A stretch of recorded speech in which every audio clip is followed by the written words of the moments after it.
Le cimetière avait toujours été pour moi un lieu de travail, pas un endroit mystérieux.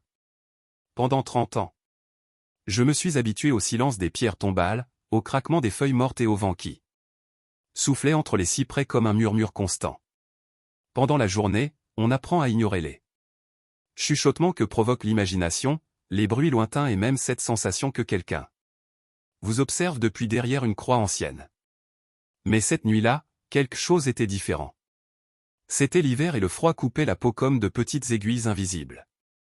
Le gardien de nuit habituel, Don Ernesto, avait eu une urgence et on m'avait demandé de le remplacer jusqu'à 3 heures du matin. J'ai accepté plus par devoir que par envie. Après tout, je pensais que ce serait une nuit tranquille.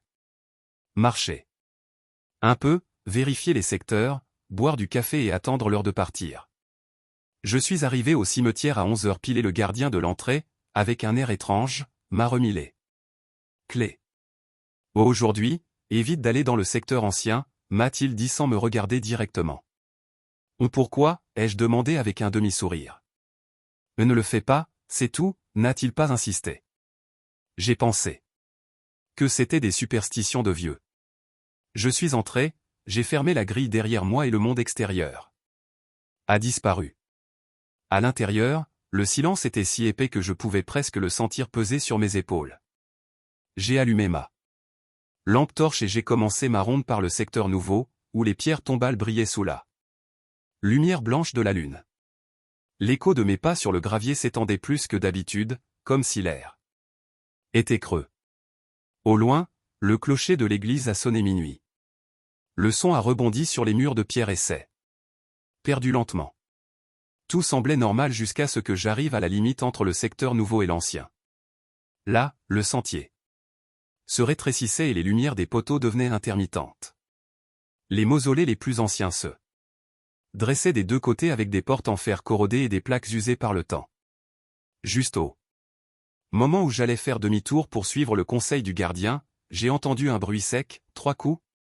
Pas fort, mais clair. Tac, tac, tac. Je me suis arrêté, retenant ma respiration. Le son était venu d'un mausolée quelques mètres plus loin. J'ai avancé avec précaution, essayant de trouver une explication logique. Peut-être un animal, peut-être le vent, mais le vent ne frappe pas 3 fois de manière si précise. Je me suis approché du mausolée 14 et j'ai vu que la porte était entr'ouverte. Je me souvenais parfaitement l'avoir vu fermer ce matin-là. Je l'ai poussé lentement et le grincement des gonds m'a parcouru le dos comme un frisson. À l'intérieur, le sol était couvert de poussière et de feuilles mortes, mais ce qui m'a glacé le sang, c'est ce que j'ai vu. Juste à l'entrée, une empreinte de main marquée sur la poussière, si nette que je pouvais distinguer les lignes de la peau. Ce n'était pas n'importe quelle empreinte, elle avait une petite cicatrice sur le pouce gauche. Je connaissais cette cicatrice. C'était la même qu'avait Esteban Moral, un vieil ami que nous avons enterré dans ce cimetière il y a plus de 10 ans. Je suis resté paralysé, la lampe torche tremblant dans ma main. Je ne pouvais pas détourner le regard de cette marque. Et puis, derrière moi, l'air est devenu dense, froid, et une voix basse et rauque a prononcé mon nom, Julien. Le son m'a traversé comme un couteau. J'ai fait volte-face, mais il n'y avait personne. Seulement l'obscurité, les pierres tombales et cette sensation claire, sans équivoque, que je n'étais pas seul. À ce moment-là, j'aurais dû partir, mais quelque chose en moi voulait savoir qui ou quoi m'avait appelé. Par mon nom. Je n'avais pas fini d'écarter la lampe torche de l'empreinte quand j'ai de nouveau entendu mon nom. Cette fois plus près, presque à l'oreille, Julien. Je me suis retourné brusquement, pointant la lumière dans toutes les directions. Le faisceau a éclairé des rangées interminables de pierres tombales. Certaines inclinées par le passage du temps, d'autres couvertes de broussailles. L'air était si immobile que même les feuilles des cyprès ne bougeaient pas. Mon cœur me battait dans la poitrine avec une telle force que je pouvais l'entendre résonner dans mes oreilles. J'ai avancé de quelques pas comme si j'obéissais à une force invisible. Il n'y avait aucun raisonnement logique qui justifiait mon action. C'était comme si la voix me tirait vers elle. Je suis arrivé au mausolée 27, un qui selon les registres était vide depuis plus de 40 ans. Cependant, là était la porte couverte de poussière avec une fine fissure verticale qui laissait échapper un filet d'air glacé. J'ai posé la main sur le fer et j'ai senti un battement. Je ne sais pas comment l'expliquer. C'était comme si le métal vibrait, respirait, me reconnaissait. Je me suis penché pour lire l'inscription, mais les lettres étaient presque effacées par le temps. Au centre. Cependant, quelqu'un avait gravé à la main un nom récent avec des traits maladroits, comme fait avec un couteau, Esteban Moral. J'ai reculé d'un pas. Ce n'était pas possible. Esteban avait été enterré dans une autre partie du cimetière, dans le secteur 3. Je m'en souvenais parfaitement. C'est alors que j'ai entendu un son qui m'a glacé le sang, des ongles grattant la pierre depuis l'intérieur du mausolée. D'abord lentement. Puis plus fort, comme si quelque chose voulait sortir. J'ai ressenti l'envie de courir, mais mes pieds n'ont pas répondu. Je suis resté là, écoutant pendant que le grattage se transformait en un martèlement sec, 3 fois, comme avant. J'ai avalé ma salive et, avec un mélange de peur et de curiosité, j'ai poussé la porte. Le grincement qu'elle a émis a sonné comme un cri métallique qui a traversé la nuit. À l'intérieur, l'obscurité était absolue. La lumière de ma lampe torche pénétrait à peine quelques mètres, révélant des murs couverts d'humidité et de la poussière suspendue dans l'air. Et au centre, un bouquet de fleurs fraîches, des marguerites blanches. Ma respiration est devenue agitée. Ces fleurs étaient les préférées de la mère d'Esteban. Il avait l'habitude de lui apporter un bouquet identique chaque dimanche avant sa mort. Il était impossible que ces fleurs soient là, à moins que quelqu'un ne les ait déposées cette nuit même. J'ai reculé lentement, sans quitter l'intérieur des yeux. Et juste au moment où j'étais sur le point de sortir, la lampe torche a clignoté. Dans ce bref instant d'obscurité, j'ai senti un chuchotement près de mon oreille, si clair qu'il m'a hérissé la peau, ce n'est pas encore ton tour. Je me suis sursauté, heurtant la porte avec l'épaule, et je suis sorti en titubant. J'ai fermé violemment et j'ai mis le verrou, respirant avec agitation.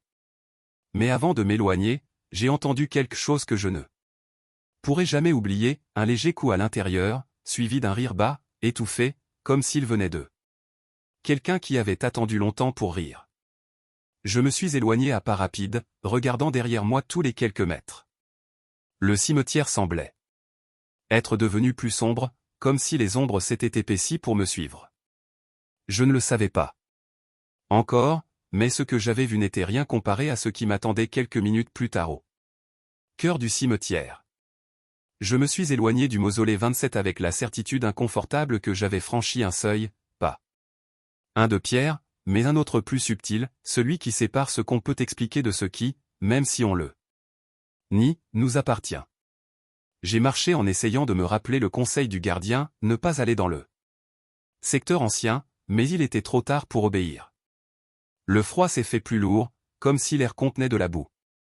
Chaque bouffée avait le goût de l'humidité ancienne et des fleurs fanées. J'ai pris le sentier central qui débouche sur le Panthéon municipal. Les lampadaires projetaient des cônes de lumière inégales et dans chaque tache d'obscurité. J'aurais juré qu'il y avait un visage, un bord, un éclat d'yeux. Me continue de marcher, me répétais-je. Jusqu'à la guérite, café chaud et attendre 3 heures. Cependant, quand j'ai regardé ma montre, il n'était que 2h21. Le temps marchait. Comme moi cette nuit-là, sans envie. C'est alors que je l'ai vu. À droite du couloir, à environ 30 mètres, il y avait un homme de dos, immobile devant une tombe de marbre gris. Il n'était pas rare de trouver des visiteurs nocturnes. Le malheur n'a pas d'horaire, mais quelque chose dans sa posture m'a inquiété. Il avait les épaules rigides, la nuque inclinée dans un angle tendu, comme s'il écoutait un secret enterré. La lumière latérale dessinait un contour net, trop net. Je lui ai parlé d'une voix contrôlée, « Monsieur, le cimetière est fermé. Avez-vous besoin d'aide ?» Il n'a pas répondu, n'a pas tourné. Même le vent ne l'a pas bougé. J'ai avancé lentement, levant la lampe torche pour annoncer mes pas. Le faisceau a traversé des colonnes, des croix, des vases de porcelaine avec des fleurs en plastique, et chaque objet semblait pousser le suivant vers l'ombre. L'homme restait de dos. À 10 mètres, je lui ai parlé de nouveau, monsieur. Soudain, ma lampe torche a failli. Un clignotement bref, un battement noir, puis elle est revenue. Dans cet intervalle minimal, mon estomac s'est contracté. L'homme n'était plus là, seulement la tombe silencieuse. Avec 2 fleurs fraîches, des marguerites blanches. J'ai senti un bourdonnement derrière les dents, un sifflement sourd, comme si tout le cimetière avait inhalé en même temps. Je me suis penché sur la pierre tombale et j'ai lu le nom gravé. Je n'ai pas eu besoin d'approcher. Beaucoup la lumière, Esteban Moral. Les lettres semblaient moins usées que le marbre, comme si quelqu'un les avait repassées récemment. Le sol, mou de terre humide, montrait des marques de semelles. Elles n'étaient pas récentes, mais pas non plus anciennes. À genoux, j'ai approché la main d'une empreinte. Elle était tiède. Elle n'aurait pas dû être tiède. Julien. La voix a rebondi contre ma nuque, pas dans l'oreille, mais quelque part derrière les os. Je me suis levé si rapidement que j'ai vu des petits points clairs. Et alors, au bout du couloir, le même par lequel je venais de venir, j'ai distingué la silhouette de l'homme. Immobile, m'observant. Je ne pouvais pas voir son visage, mais la manière dont il occupait l'espace disait « Je t'attendais ». J'ai reculé d'un pas. Il n'a pas bougé. J'ai reculé encore. Il restait immobile et pourtant, il était plus proche. J'ai essayé une vieille astuce, regarder du coin de l'œil, pas de face, pour briser l'illusion de perspective. Par le coin de l'œil droit, son contour semblait vibrer, comme si la lumière essayait de le décoller du monde. J'ai avalé ma salive. « Et qui êtes-vous » ai-je demandé sans trop de foi dans la réponse. Il n'a rien dit. Au contraire, le silence s'est rempli de choses. Soudain, j'ai entendu au loin, comme un chapelet de pas sur le gravier, léger, rythmé, puis un coup métallique, une grille qui se ferme toute seule, et ensuite le son le plus intime de tous, une respiration, pas la mienne, une respiration douce, patiente, au rythme de quelqu'un qui ne sent ni le froid ni la hâte. J'ai reculé en tâtonnant jusqu'à heurter un vase d'albâtre. Les fleurs sont tombées sans bruit, comme si l'air les avait attrapées.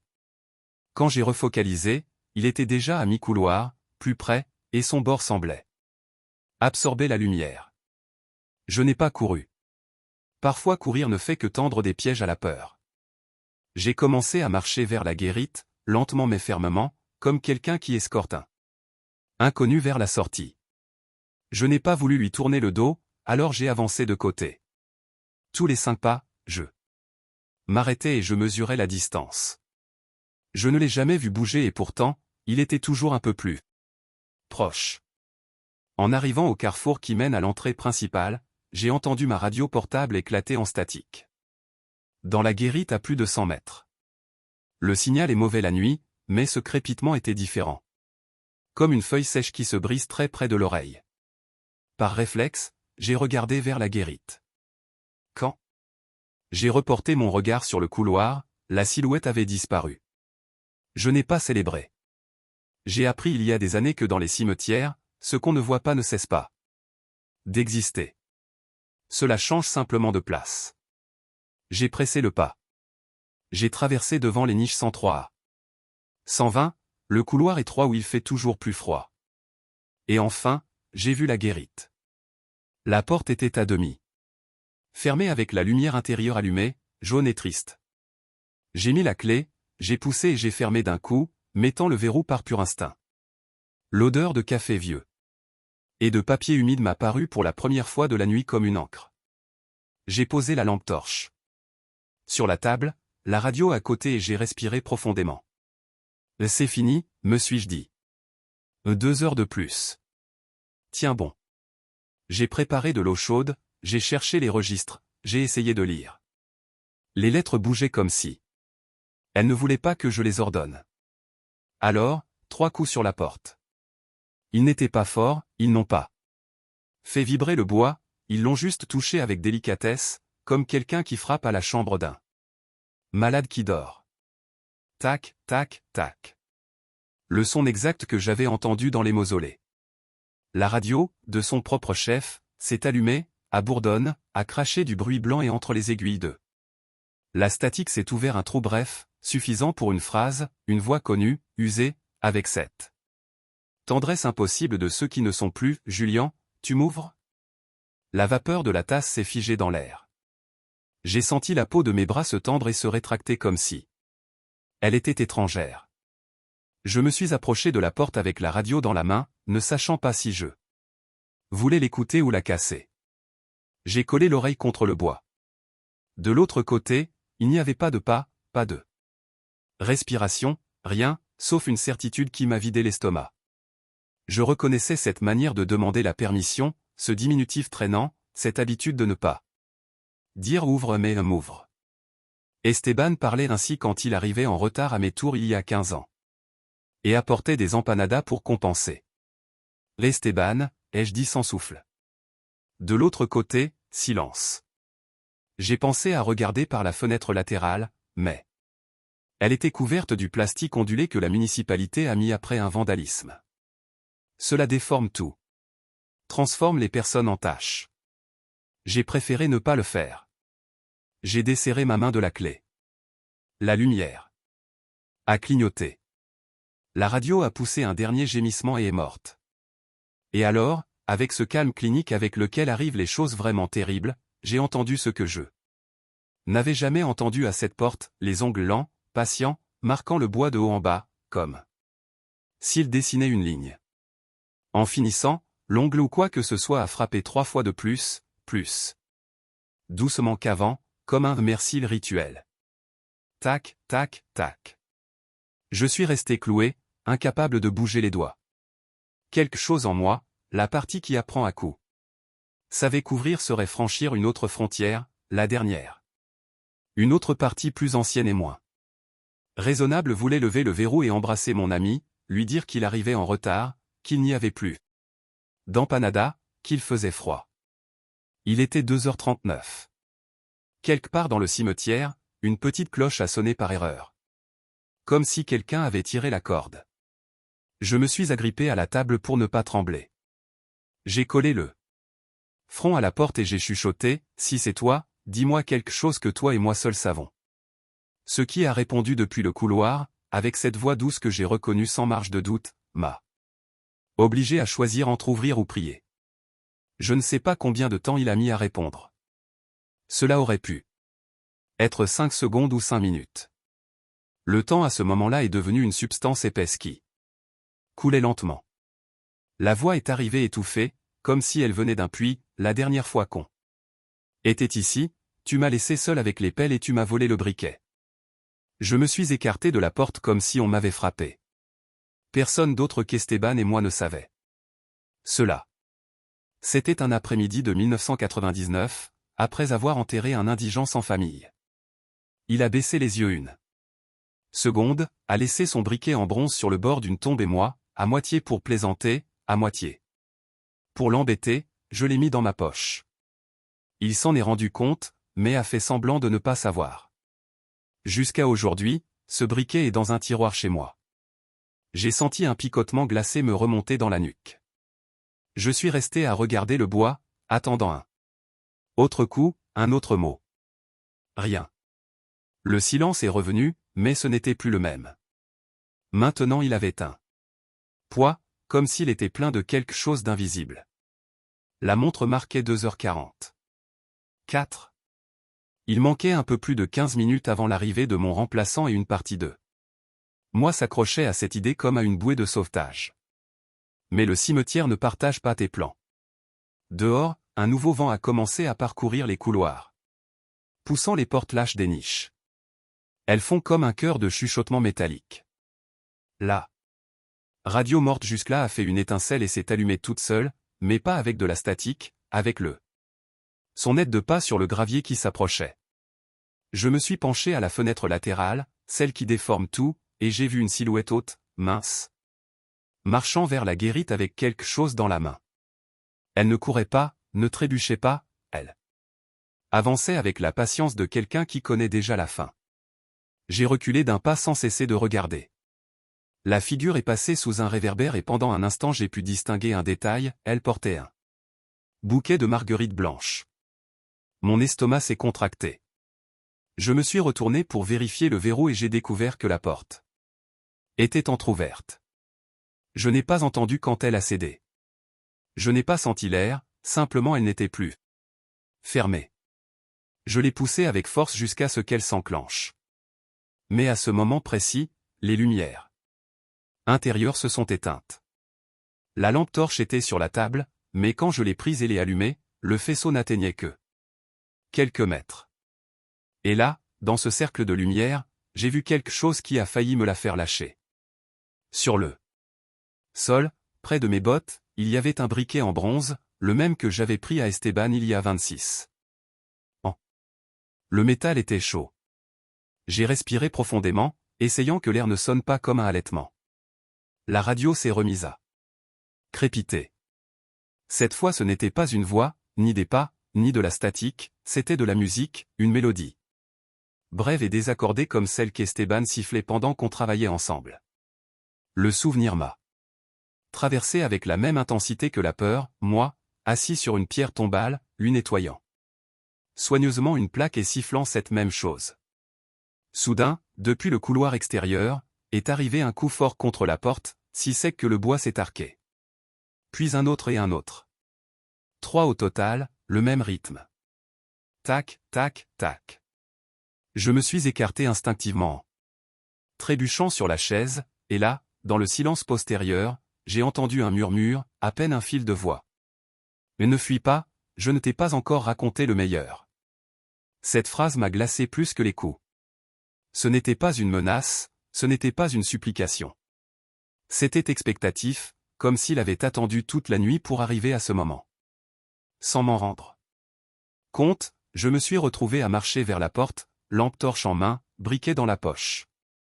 Je ne sais pas si c'était la curiosité ou une impulsion plus sombre qui me poussait. Je l'ai ouverte à peine quelques centimètres, suffisamment pour que l'air glacé entre par rafale. Dehors. Rien, seulement l'avenue centrale, éclairée de façon intermittente par les réverbères et au fond, très loin, là. Figure immobile avec le bouquet de marguerites pendant dans une main. Je suis resté à le regarder. Alors quelque chose d'impossible s'est passé, j'ai cligné des yeux et il n'était plus au fond, mais juste devant moi, collé à la porte, le visage caché sous une ombre si dense que la lumière de ma lampe torche ne la traversait pas. Je n'ai pas ressenti de peur comme avant. J'ai ressenti le vertige, comme si je m'étais penché au-dessus d'un puits sans fond. J'ai fermé violemment, respirant de façon entrecoupée. La montre marquait 2h57, 3 minutes, 3 maudites minutes. Les murs semblaient plus proches, comme si la guérite rétrécissait. La radio est tombée de la table toute seule et en heurtant le sol a lancé un dernier mot, il est temps. Je suis resté debout, ne sachant pas si ouvrir ou barricader avec tout ce que j'avais sous la main. Et alors? Avec un tremblement qui ne venait pas du froid, j'ai compris quelque chose. Il ne disait pas qu'il était temps pour lui, il le disait pour moi. La montre a marqué 2h59 et la dernière minute avant 3h a commencé à se compter plus lentement que toute ma vie entière. L'aiguille des secondes de la montre semblait se moquer de moi. Chaque mouvement était un coup de fouet qui me rappelait que j'étais piégé dans la dernière minute avant 3h. La faible lumière de la lampe torche oscillait sur les murs et l'ombre de la porte s'étirait et se rétractait comme si elle respirait. Je suis resté immobile, le dos contre la table, le briquet d'Esteban me pesant dans la poche comme une pierre. Il est temps. La phrase a de nouveau résonné, mais cette fois elle ne venait pas de la radio, elle provenait de l'intérieur de la guérite. Ma gorge s'est fermée. Je n'ai pas voulu tourner la tête d'un coup. Alors je l'ai fait lentement, traînant le regard dans chaque coin. Rien, il n'y avait personne, jusqu'à ce que la lumière de la lampe torche tombe sur le coin le plus éloigné, près de l'étagère où nous gardons les outils. Là, debout, était la silhouette. Je ne l'avais pas entendu entrer. Il n'y avait eu ni pas, ni craquement de bois, ni claquement de porte. Elle était simplement là, comme si elle avait toujours été là à m'attendre. La lampe torche tremblait dans ma main. J'ai voulu éclairer son visage, mais la lumière refusait de pénétrer. Cette ombre. Je ne pouvais voir que la forme du bouquet de marguerites et comme des gouttes. Sombre tombait des fleurs jusqu'au sol. J'ai pensé que c'était de l'eau, mais en inclinant la lampe torche j'ai vu que le liquide était épais et rouge. L'Esteban, ai-je dit plus comme un acte réflexe que comme un salut. La figure a incliné la tête sur le côté. Comme il avait l'habitude de le faire quand il ne comprenait pas quelque chose que je lui disais. Puis sa main, si c'en était une, a sorti quelque chose d'entre les fleurs. Cela a brillé d'un éclat terne, un autre. Briquet en bronze, identique au mien, mais avec le couvercle ouvert, laissant échapper une flamme. Minuscule qui ne vacillait pas avec l'air. Je t'ai dit que je reviendrais pour ça, a-t-il chuchoté, et la voix s'est sentie si proche que j'aurais juré qu'il m'avait parlé à l'oreille. J'ai reculé d'un pas en trébuchant sur la chaise. Le choc a fait que la lampe torche a roulé par terre et s'est éteinte, laissant la guérite dans l'obscurité, sauf pour la petite flamme du briquet qu'il tenait. Et c'est alors que je me suis rendu compte, il n'y avait pas d'autre sortie que la porte et il était entre elle et moi. La montre a marqué 3 heures. Dehors, le vent s'est arrêté d'un coup. Ni un chuchotement, ni le craquement d'une branche. Le monde entier sembla retenir sa respiration. La figure a avancé lentement vers moi et chaque pas qu'elle faisait rendait l'air plus dense. J'ai essayé de bouger, mais c'était comme marcher dans l'eau. Je ne suis pas venu pour me venger, a-t-elle dit, en tendant le bouquet vers moi. Je suis venu parce que tu as laissé quelque chose en suspens. La flamme a éclairé pendant une seconde son visage et ce que j'ai vu ne ressemblait pas à l'Esteban que j'avais connu. C'était un masque pâle, creusé, avec des yeux trop sombres pour refléter la lumière. Les lèvres bougeaient lentement, comme s'il traînait chaque mot. Depuis un endroit très lointain. Là, accompagne-moi. Juste cette nuit. Le froid m'a traversé jusqu'à la poitrine. Je ne sais pas d'où j'ai tiré la force, mais j'ai lancé la table contre lui et j'ai couru vers la porte. Le verrou a cédé avec un claquement et je suis sorti dans l'avenue centrale du cimetière. Je n'ai pas regardé derrière moi, je ne voulais pas savoir s'il me suivait. Les réverbères sont allumés tous en même temps, baignant le chemin d'une lumière jaunâtre. Je suis arrivé à la grille principale juste au moment où mon remplaçant apparaissait de l'autre côté. Bâillant et avec un thermos dans la main. Il m'a regardé avec étonnement, peut-être à cause de ma respiration agitée ou parce que j'étais blanc comme le marbre. Je n'ai rien dit. Je lui ai remis les clés et j'ai marché sans me retourner. Cette nuit-là, chez moi, j'ai sorti le briquet d'Esteban et je l'ai posé sur la table. Je voulais le jeter, mais je ne pouvais pas. Il ne m'appartient pas et je le sais. Depuis lors, chaque aube, exactement à 3 heures. J'entends 3 coups doux sur la porte de ma maison. Je n'ai pas encore ouvert, mais je sais que le jour où je le ferai, ce ne sera pas pour lui rendre le briquet, ce sera pour l'accompagner à l'endroit où il a toujours su que nous finirions ensemble. Dans les cimetières, les dettes ne s'oublient pas, elles attendent seulement, et trouvent toujours le moment de se faire payer. Chaque nuit, quand l'horloge approche de 3 heures, je sens sa présence qui grandit, comme une marée qui monte lentement. Le briquet sur ma table devient plus lourd, plus chaud, comme s'il se souvenait de la main qu'il a tenue pendant tant d'années. Parfois, dans le silence de ma chambre, j'entends ce sifflement familier, cette mélodie qu'Esteban fredonnait pendant qu'on travaillait. Elle arrive faible, lointaine, mais chaque nuit elle semble un peu plus proche, un peu plus claire. Et je sais, avec cette certitude qui glace le sang, qu'un jour je n'aurai plus la force de résister. Car il y a des amitiés qui transcendent la mort, des promesses qui survivent à la tombe. Et quelque part, dans l'obscurité éternelle de ce cimetière, Esteban continue d'attendre, patient comme seuls savent l'être ceux qui ont tout le temps du monde. Le briquet brille dans l'obscurité de ma chambre, témoin silencieux d'une dette que je ne peux ni payer ni oublier.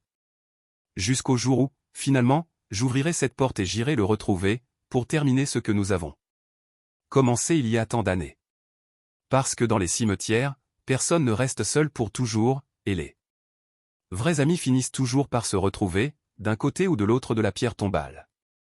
Cette nuit-là a changé ma vie pour toujours, m'a montré que la frontière entre les vivants et les morts est plus mince qu'on ne le croit, et que certaines histoires n'ont jamais vraiment de fin. Le briquet d'Esteban m'attend toujours sur ma table, et chaque nuit qui passe, je sens qu'il se rapproche un peu plus du moment où je devrais honorer cette dette silencieuse. Car dans l'obscurité du cimetière, les véritables amitiés ne meurent jamais, elles attendent simplement leur heure pour se renouveler, pour l'éternité.